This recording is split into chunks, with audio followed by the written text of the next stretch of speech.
How's it going, everyone? Welcome to Asian Filmist. My name is Ray and I love movies. And the movie we'll be talking about today is the 2017 film Outrage Coda, written and directed by Kitano Takeshi, and it's the third installment in the Outrage trilogy. All three films are written and directed by Kitano Takeshi, or Beat Takeshi as he's known to the rest of the world, and it features a whole ensemble of some of the most hardcore old men you can find in Japanese cinema. And same as its two predecessors, Outrage and Outrage Beyond, Outrage Coda is a Yakuza crime thriller. And given that it's directed by Kitano Takeshi, it's guaranteed to be filled with a lot of violence, a lot of cursing, and a lot of screaming and yelling. Leading this ensemble is, of course, Beat Takeshi, but we also have Nishida Toshiyuki, Pierre Taki, and Omori Nao. And for the most part, Outrage Coda features the majority, if not all, of the characters that made it alive out of the events of Outrage Beyond. And all these characters continue to cause trouble for Otomo, our main character. Outrage Coda takes place several years after the events of Outrage Beyond,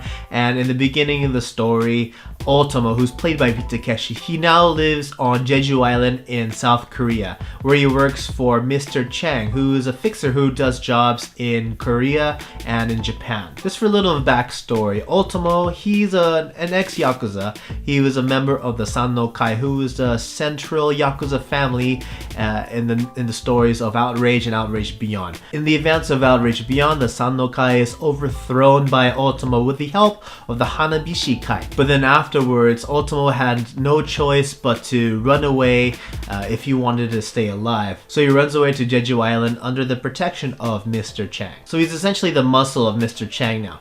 And in Jeju Island, a few of his prostitutes get banged up really hard by this Yakuza by the name of Hanada, who's played by Pierre Taki.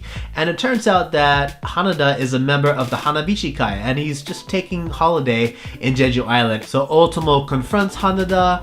Hanada takes off, but before Hanada leaves Jeju Island, he takes out one of Otomo's subordinates. And so Otomo gets sent back to Japan in pursuit of Hanada. But as he returns to Japan, he drops in the middle of a power struggle that's happening in the Hanabishi-kai. Thus begins, or in this case continues, the story of backstabbing and violence that we've come to love with the Outrage series. And so that's the story. Now let's talk about the positives and negatives I thought that were present in Outrage Coda. The first thing I'd like to point out that I liked about Outrage Coda is that it's business as usual. And with that, I mean that it's violent as one would expect from a Kitano Takeshi movie. Like, if you read a lot of the reviews going around about Outrage Coda, one of the things that especially gets highlighted in these reviews is a specific scene, a specific slow motion scene involving Beat Takeshi, Omori Nao, their characters, and machine guns. And the violence featured in Outrage Coda, much like its predecessors,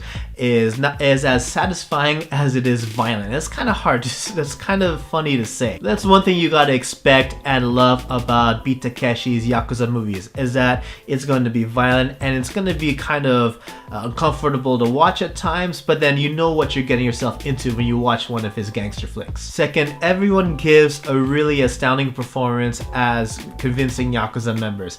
The highlight of the performances, I have to say, would have to go to Nishida Toshiyuki's character of Nishino, who's essentially the central character of the Hanabishi-kai that we follow throughout this story. You get introduced to him a little bit in Outrage Beyond, but he had a small part. Now he has a much larger role in this movie, and he kind of has this he's always laying back, sitting back, and kind of almost feels like he's lazy, like, hey. And as he's laying back, he's not a relaxed Yakuza at all. He'll throw insults, he'll curse, he'll yell and scream, and it's quite frightening. And I really love that about Nishida's character, especially when you see the kind of range he can do in his other movies. He can be cute and soft, he can be gentle, but yet he can be frightening and scary as he is in this movie. And that being said, I love the language being hurled around in this story. The language and the dialogue. You know, there's a lot of rolling R insults, which I can't pronounce for the life of me. There's a lot of bakayaros and a lot of you idiot, you stupid moron. And you know, just as there was in the first two movies, there's a whole lot in this movie as well. And one funny thing, a kind of challenge for myself, if there's a few things in the Japanese language that I have a very difficult time understanding, it's the language of old men who somehow all slur their language, so it's kind of harder for me to understand. And then there's Yakuza speak, and in this movie it brings both those worlds together. So it was a bit of a challenge for me at times, but thankfully the story isn't so much difficult to follow. And for me, seeing those two worlds together is just funny and entertaining for me. I laughed every time there was screaming and insults being hurled around in the story. It was funny, and I had as much of a good time as I did watching all that happen in the first two movies. But then on top of that, in Outrage Coda, you have the Hanabishi gangsters screaming at each other in Osaka dialect, which is another layer that's harder for me to understand. But you know, when you imagine the Osaka dialect, you kind of imagine comedic stories or comedic characters, but then to see it all being spoken by Yakuza, it was a quite interesting experience. Another thing I liked about this movie is a lot of the characters who had really small or really minimal parts in Outrage Beyond had more central roles in this movie. In particular, it's Nishida Toshiyuki's character, Nishino, and all the members of the Hanabishi Kai, and also Mr. Chang. In Outrage Beyond, you only get to meet Mr. Chang for like a couple scenes, but here he's a more prevalent presence. And as always with just about every Beat Takeshi movie, the cinematography and the framing of his scenes are on point. And in Outrage Coda, he delivers in spades. So yeah, it's violent, uncomfortable to watch at times, and satisfying.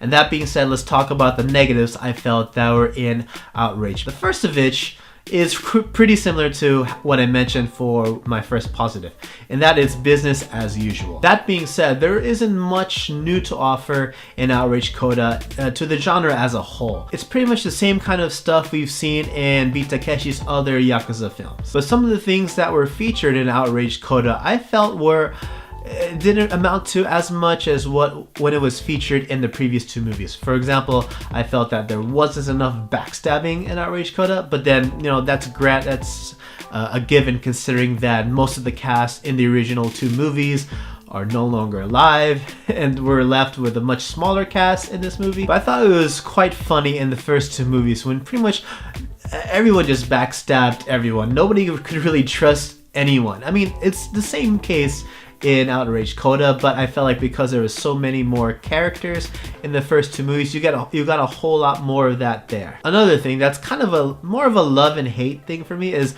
all the boardroom meetings that happen in every single one of the movies in Outrage. A lot of the story and a lot of the exposition is told in boardrooms, and you know, through boardroom meetings where essentially the characters, they just sit down and they just talk, they hurl insults at each other, but they're basically just confined to this small space of an office. I dislike it for just a simple confined setting, but at the same time, I really like, as I mentioned earlier, the language and the dialogue that happens in these offices. Another negative is that I thought Outrage Coda wasn't as violent as its predecessors. Granted, you had the slow motion scene featuring machine guns, but then in the first movie, you had a nice scene featuring a dentist office and a drill. I mean, granted, it was still violent nonetheless, just not as violent. Another negative is that Outrage Coda featured two stereotypical kind of hard-boiled cop types in the story. Granted, there are two characters that returned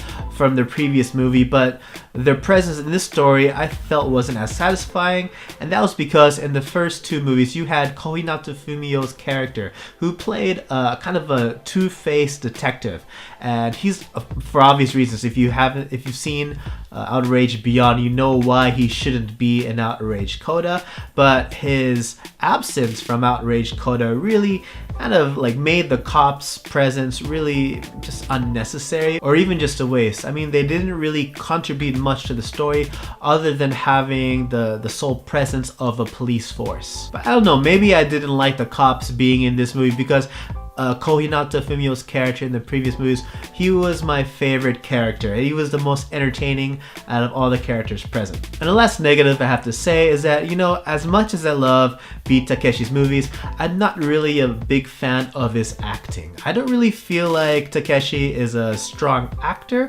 Granted, when he's on screen, you feel his presence. You're like, oh man, it's Beat Takeshi. But as an actor, I don't really feel like he has really good acting chops.